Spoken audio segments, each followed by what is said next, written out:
On July 19, 1996, a man walked into Sunbeam Corporation's headquarters and the stock jumped 50% before he had even sat down at his desk. He hadn't built anything yet. He hadn't sold anything. He hadn't saved a single job. The market was just reacting to his name. His nickname was Chainsaw. Wall Street called him a genius. The 12,000 workers he was about to fire called him something else entirely. And by the time everyone figured out what he had actually done to Sunbeam, billions had vanished, thousands of families had lost everything, and the man was relaxing in Florida, untouched. This is the story of Albert Dunlap, the CEO who convinced the world he could save a dying company and destroyed it instead. Before Sunbeam, there was Scott Paper. In the early 90s, Scott Paper was struggling, losing money and losing direction. The board brought in Albert Dunlap in 1994, and what happened next made him a legend. Dunlap fired 11,000 people, closed factories, slashed every cost in sight. 2 years later, he sold the company for nearly $7 billion and walked away with over $100 million in his own pocket. Wall Street went crazy. The business press couldn't get enough. He wrote a best-selling book called Mean Business. His argument was simple. Companies get soft. Someone has to come in with a chainsaw and cut through the fat. The numbers seemed to prove him right. So when Sunbeam's board needed a miracle in 1996, they called Chainsaw Al. Sunbeam was a 100-year-old American brand.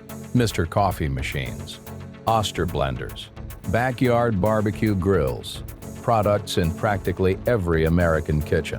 But the company was bleeding money and the board was desperate.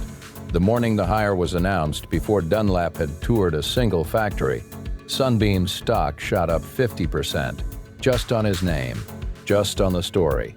And the story got better. Dunlap fired half the workforce. He shuttered 39 of 53 factories. He cut 87% of the product catalog. By 1997, Sunbeam reported record earnings of $189 million. The stock climbed from $12 a share all the way to $52. Business journalists wrote about the second coming of the American turnaround. Dunlap told anyone who would listen, the job was done. Sunbeam was saved. But there was a problem. None of it was real. Here is how this kind of accounting trick works. Explained simply, you have a bad year. Instead of admitting it, you write down every cost you can think of, all at once, making this year look catastrophic. Then next year, you reverse some of those write-downs and suddenly your numbers look like a miracle recovery. You didn't actually earn more. You just moved the pain around on paper. That is exactly what Dunlap's team did starting in 1996. They manufactured $337 million in losses, all taken at once. It looked like brutal honesty. It was actually a setup. Because those artificial losses created a hidden reserve. Release pieces of that reserve in future quarters, and your earnings look like they're recovering, even when the real business is rotting underneath. But the write-downs alone weren't enough, so they invented something else. Imagine it's January, dead winter. Nobody is buying barbecue grills. But Sunbeam calls retailers and says, "Buy our summer grills now. We'll store them in our own warehouses. You don't pay yet. But we booked the sale today."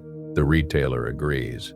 And Sunbeam counts millions of dollars of sold grills that are still sitting in Sunbeam's own buildings, never touched by a customer. This is called a bill and hold scheme, and it is illegal. They also flooded distributors with products those distributors didn't want, using secret financing deals to make them take the merchandise. Revenue that belonged to next year was being booked today. The Securities and Exchange Commission later calculated that at least $60 million of Sunbeam's celebrated profit were fabricated. The turnaround, the record earnings, the $52 stock price. It was all a performance designed to do one thing: find a buyer for the company and let Dunlap walk away rich again. In early 1998, the numbers stopped cooperating. Sunbeam's accounts receivable, the money customers technically owed the company, was growing much faster than actual sales. That gap has a name. It's called a red flag. Then came the first quarter results. Instead of continued growth, Sunbeam reported a loss of $44 million. The same company that had just declared record profits was now hemorrhaging cash at a terrifying rate.